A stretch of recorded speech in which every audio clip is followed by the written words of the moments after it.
Hello friends, this is Gaurav Lat your big bull coach. So जारी रखते हैं हमारा डेली सीरीज़ आज के लिए, यानी 13 जुलाई 2026 के लिए, that is the 13th of July 2026 Monday. So इस नए हफ्ते का आज जो पहला ट्रेडिंग सेशन था, तो आज एक्सपेक्टेड था कि बाज़ार जो है वो नीचे ही खुलेगा, because gift Nifty already down था ही लगभग 150 से 200 पॉइंट्स। और देखिए, प्री ओपनिंग ने भी वो चीज़ मोरलेस कंफर्म कर दिया था। So pre opening confirmed around 160 to 170 points lower opening, और निफ्टी ऐसा ही खुला और थोड़ा सा और नीचे चला गया। देखिए, सुबह कोई यूएस फ्यूचर्स जो थे वो लगभग 200 पॉइंट्स नीचे थे। यूएस टेक फ्यूचर्स जो है वो थोड़ा और नीचे थे।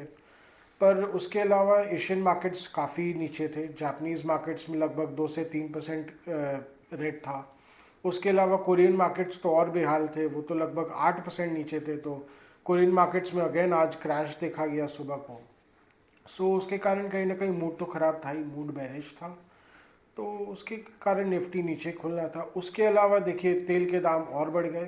तो क्रूड ऑयल जो ब्रेंट क्रूड है, ऑलरेडी जो $76 हो चुका था, वो अब बढ़ के $79 हो गया। सो इट इज़ इनफैक्ट $80 के भी ऊपर चला ही गया था। तो जस्ट उसके नीचे ही अभी तो $80 के। तो अब ऐसा क्यों हुआ? बिकॉज देखिए, ओवर द वीकेंड अमेरिका ने और स्ट्राइक्स कंडक्ट किए ईरान पे। काफ़ी ईरान के अंदर ही स्ट्राइक्स किए हैं। और उसके अलावा ईरान भी बार बार अब शिप्स को टारगेट कर रहा है जो स्ट्रेट ऑफ हॉर्मुज को क्रॉस करने की कोशिश कर रहे हैं।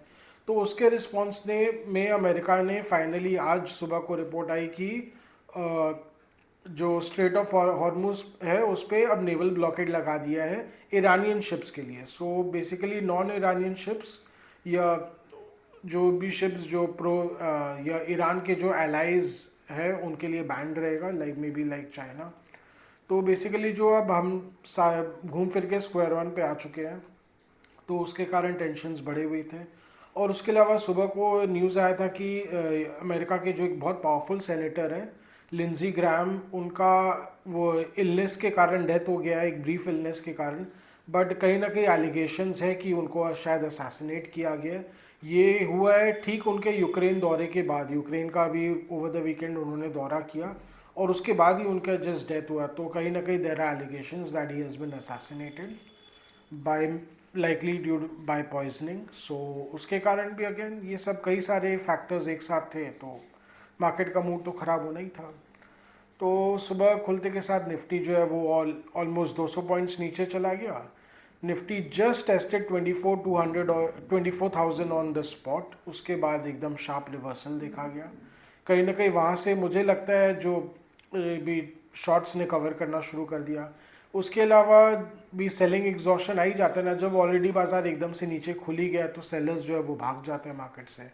जिनको भी जो कटे हुए हाथ है वो तो एक बार सल्टाने आ जाते हैं, जो फंसे हुए रहते हैं, जिनको पैनिक में अपना लॉन्ग पोजीशंस फोड़ना होता है, तो उनका तो माल फूट जाता है। उसके बाद फिर लेवाली शुरू हो जाती है, शॉर्ट कवरिंग भी आ जाता है। सो जिसके कारण निफ्टी जो है धीरे धीरे रिकवर कर गया। It recovered initially mainly on the back of bank Nifty. Bank Nifty में अच्छी रिकवरी देखी गई। बैंक निफ्टी भी लगभग 500 पॉइंट्स नीचे खुला था, तो वहाँ पे भी अच्छी रिकवरी आई। तो एच बैंक रिकवर करना शुरू किया, ICICI बैंक में धड़ाधड़ रिकवरी आया। तो जितने भी प्राइवेट बैंक्स थे उनमें रिकवरी आई, तो जिसके कारण बैंक निफ्टी तो पटरी पे आ गया। और उसके अलावा धीरे धीरे जैसे निफ्टी लगभग 100 पॉइंट्स रिकवर कर ही गया था, तो उसमें न्यूज़ आया कि TCS को एक बहुत बड़ा ऑर्डर मिला है ABB की तरफ से, एशिया ब्राउन बॉवरी, जो एक स्विस कंस्ट्रक्शन जाइंट है। तो वहाँ से उनको बहुत बड़ा मल्टी मिलियन ऑर्डर मिला है। तो ये तो समझ पता नहीं चला कि कितना बड़ा ऑर्डर है ये फाइनेंशियल तो डिस्क्लोज नहीं किया गया, बट बोला जा रहा है कि it is a very long tenure order. 20 years तक ये ऑर्डर, बेसिकली एक साझेदारी एक तरह से देखा जाए तो। 20 ईयर्स तक ये ऑर्डर रहेगा, और ये इसमें काफ़ी बड़ा TCS जो AI सपोर्ट बिल्ड करेगा आने वाले 20 सालों में ABB के लिए।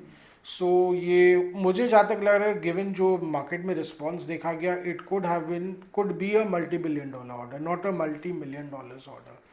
अगर multi billion dollars worth of order है, तो ये तो इंडियन IT के लिए तो बहुत बहुत बड़ा पॉजिटिव है। उसके अलावा अगर इंटरेस्टिंग चीज़ अगर आप देखें तो यूरोप से आ रहा है। तो देखिए, जैसा अभी आप हाल ही में देख रहे हैं, जब से ट्रम्प बाबू वापस आया, अमेरिका का रवैया बहुत ही नेगेटिव रहा है। it has been negative not just towards its enemies but even towards its allies. तो कोई अब अमेरिका पे कैसे ट्रस्ट कर ले? अमेरिका खुद ही किसी पे ट्रस्ट नहीं करना चाहता है। तो ट्रम्प बाबू बोलते हैं कि सारे दुनिया के सारे देशों ने अमेरिका का जम के फायदा उठाया है, तो अब अमेरिका किसी को नहीं छोड़ेगा। तो ऐसे में देखिए यूएस कंपनीज को, यूएस टेक प्रोवाइडर्स को ऐसे में ट्रस्ट करना बहुत मुश्किल हो गया। कल को अमेरिका अपने डोमिनेंट पोजीशन को अब्यूज़ कर सकता है, और एज पर रिपोर्ट्स बहुत सारे एलिगेशंस है कि वो ऑलरेडी अब्यूज़ कर भी रहा है। तो फ्रांस ने तो पहले ही मन बना लिया था कि वो यूएस टेक जो हेजेमनी है उससे बाहर निकलने की कोशिश करेंगे। यूरोपियन यूनियन भी उसके ओर आगे बढ़ ही रहा है। सो अब स्विट्ज़रलैंड ने भी शायद मन बना लिया है। तो इंडियन आईटी के लिए बहुत बड़ा पॉजिटिव है कि धीरे धीरे अब हो सकता है इंडिया और यूरोप साथ में मिलके काम करेंगे, तो इससे इंडियन आईटी के लिए लॉन्ग टर्म के लिए बहुत पॉजिटिव है। शॉर्ट टू मीडियम टर्म के लिए देखिए बोलना बहुत मुश्किल है, हो सकता है ये रैली शॉर्ट लिव भी रह जाए, यू डोंट नो। तो आज का लेकिन देखा जाए तो टेक स्टॉक्स में इनिशियली तो 2 से 3% का रैली देखा गया था टीसीएस में, उसके बाद और फर्दर बाइंग देखा गया। सो बेसिकली निफ्टी में जो फर्दर रिकवरी आई इट वाज थैंक्स टू एकदम sustained buying in IT stocks today. So TCS का जो स्टॉक था वो 2100 के ऊपर जो चला, फिर ऑलमोस्ट 2200 के लेवल पे जा रुका। सो बहुत तगड़ी तेज़ी दिखी, लगभग 6% की तेज़ी देखी गई टीसीएस में। उसके अलावा एचसीएल टेक में अच्छा तेज़ी देखा गया, इन्फोसिस में तेज़ी देखी गई। हालांकि विप्रो कुछ खास परफॉर्म नहीं किया। सो विप्रो का स्टॉक जनरली अभी थोड़ा सा जब से बायबैक खत्म हुआ है तब से एक बोलते हैं ना मरा हुआ स्टॉक की तरह ही बिहेव करे। It is behaving like a dud mostly. हालांकि एक डिस्क्लेमर दे दूँ, मेरे पोर्टफोलियो में है, बट जो मैं आपको सच्चाई बयां कर रहा हूँ।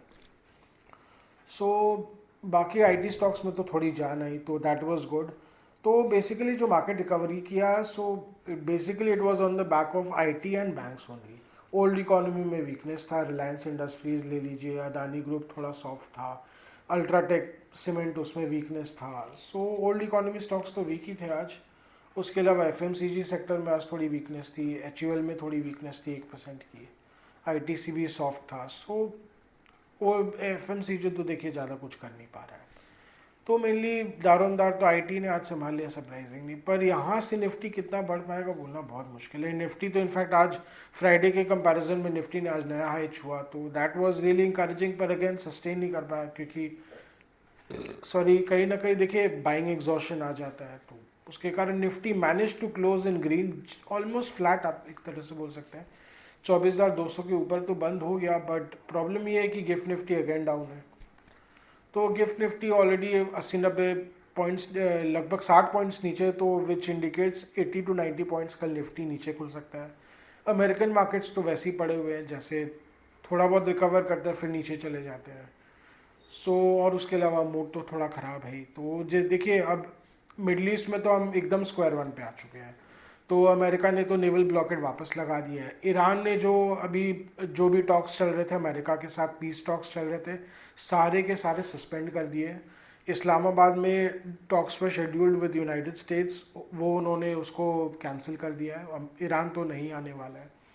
तो बेसिकली अब जो इस्लामाबाद पॉसिबली समिट हो सकता था वो तो फिलहाल होने वाला नहीं है।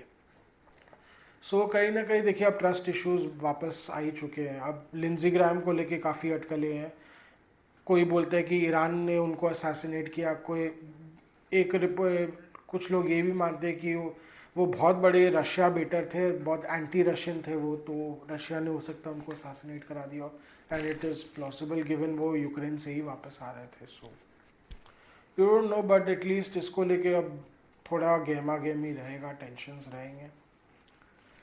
सो देखिए बैक टू स्क्वायर वन आ गए हम।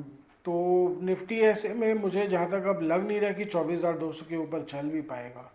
अगर ये ऐसी 24,000 से 24,200 के आसपास अगर मंडराते रहेगा एक दो आने वाले एक दो सेशन में, तो हो सकता है बेरिशनेस के कारण वापस 24,000 के नीचे ही फिसल जाएगा। So it will come back to around 23,800 और मे बी 23,700 डिप डाउन।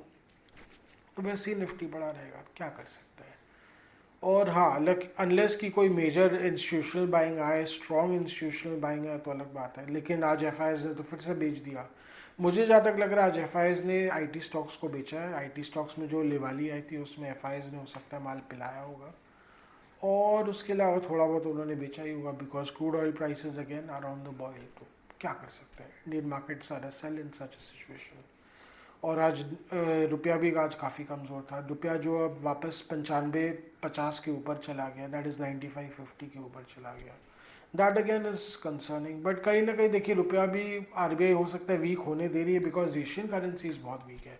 तो इंडिया जितने भी आसियान देश है उनके करेंसीज हमेशा वीक ही रहते हैं ज़्यादातर, और वो इंडिया के मेजर एक्सपोर्ट कंपेटिटर्स भी है, तो शायद आरबीआई को ना चाहते हुए भी रुपया को वीक होने देना पड़ रहा है। तो देखिए उस चीज़ को भी मद्देनज़र रखना चाहिए। बहुत ज़्यादा रुपया स्ट्रांग रहता है तो इंडियन एक्सपोर्ट्स के लिए बहुत ख़राब है, as it is Indian exports बहुत ज़्यादा कंपेटिटिव प्रेशर झेलते हैं। सो ये भी एक फैक्टर है। तो ये सब चीज़ें के मद्देनज़र मैंने बोला कि जैसे मैंने बताया कि अभी निफ्टी का तो एक बार कल लग रहा है अब चाल ख़राब ही हो जाएगा। सो निफ्टी जो लाइकली रेंज है around 23,750 on the lower side to 23,250 on the higher side. अभी ये 500 पॉइंट के आसपास ही निफ्टी मंडराने वाला है, अनलेस इंस्टीट्यूशनल बैंक डिसाइड्स कि नहीं या कोई सेक्टर एकदम से भाव चलने ही लग जाए एकदम से, तो हो सकता है यहाँ से कोर्स चेंज आ जाएगा, अदरवाइज जो अभी निफ्टी ऐसे ही चलता रहेगा। बैंक निफ्टी में भी जो आज रिकवरी आई, मुझे जहाँ तक लग रहा है आज 58,000 के ऊपर चला गया था बैंक निफ्टी, बट अगेन ये सस्टेन करना मुश्किल रहेगा। मुझे जहाँ तक लग रहा है ये 58,000 के ऊपर कहीं ना कहीं बैंक निफ्टी में कंजेशन जोन है, ये इसके ऊपर चलना बहुत मुश्किल लग रहा है एक बार बैंक निफ्टी के लिए। सो यहाँ से अगर रिवर्ट कर जाएगा तो वही फिर 56,500 के आसपास बैंक निफ्टी वैसे ही मंडराते रहेगा। ब्रॉडर मार्केट में भी आज कोई बहुत ज़्यादा, हाँ ऐसे नीचे से डिप के बाद तो रिकवर कर ही गए, ब्रॉडर मार्केट में भी अभी ऐसे ही चलता रहेगा। लेकिन ब्रॉडर मार्केट में ऐसा बात नहीं, बहुत सारे ऐसे स्टॉक्स हैं, सेक्टर्स हैं जो कि अच्छा परफॉर्म कर सकते हैं। अभी मेरे नज़र में एक स्टॉक आया, जैसे ऐसे तो मेरे फैमिली पोर्टफोलियो में भी है, तो जस्ट डिस्क्लेमर दे दूँ, दैट इज़ नोवोको विस्टास, जो एक सीमेंट कंपनी है। ये 3 साल पहले लिस्ट हुई थी, दैट इज़ इमामी सीमेंट को टेक ओवर, कई सारे छोटे छोटे सीमेंट कंपनीज को टेक ओवर इन्होंने किया हुआ है। सो ये निर्मा ग्रुप का ही स्टॉक है। तो अगर ऐसे लोग बहुत वैल्यू फॉर मनी देख रहे हैं कि एक सस्ता स्टॉक मिल जाए जिसका book value, price to book value बहुत मिनिमल हो, तो इसका भाव जो है current market price it is very close to the stocks book value. So लोग ऐसा स्टॉक कंसिडर कर सकते हैं। इसका बुक वैल्यू लगभग 280 रुपये है, करंट स्टॉक मार्केट का प्राइस ही 319 रुपये है। सो लोग ऐसा स्टॉक कंसिडर कर सकते हैं। सो यही सब चीज़ें हैं। तो अगर आपको कुछ वैल्यू फॉर मनी देखना हो तो ऐसे कुछ स्टॉक्स हैं मार्केट में जो आपको अगेन लॉन्ग टर्म के लिए, शॉर्ट टर्म के लिए तो मैं कुछ भी बताता नहीं, अगर आपको लॉन्ग टर्म के लिए कुछ कंसिडर करना है सो वही सब स्टॉक्स हैं। सो यही था हमारा आज का डेली व्लॉग। आज का हमारा डेली व्लॉग यहीं तक रखते हैं। आशा करें कि आपको हमारे डेली व्लॉग्स अच्छी लग रही हो। Do like, share and subscribe to our channel, do hit the bell icon for regular update on our videos. अगर आपको कुछ स्टॉक स्पेसिफिक जानना हो, मार्केट के बारे में कुछ जानना हो या कुछ सेक्टर स्पेसिफिक जानना हो तो please write in a comment section. We will get back to you, help you in any way possible, as much as possible. And again अगर आपको कुछ कमेंट्स, फीडबैक या सजेशंस देना हो तो please write in a comment section. Your comments, your feedback, your suggestions are valuable for us. So आज के लिए थैंक यू।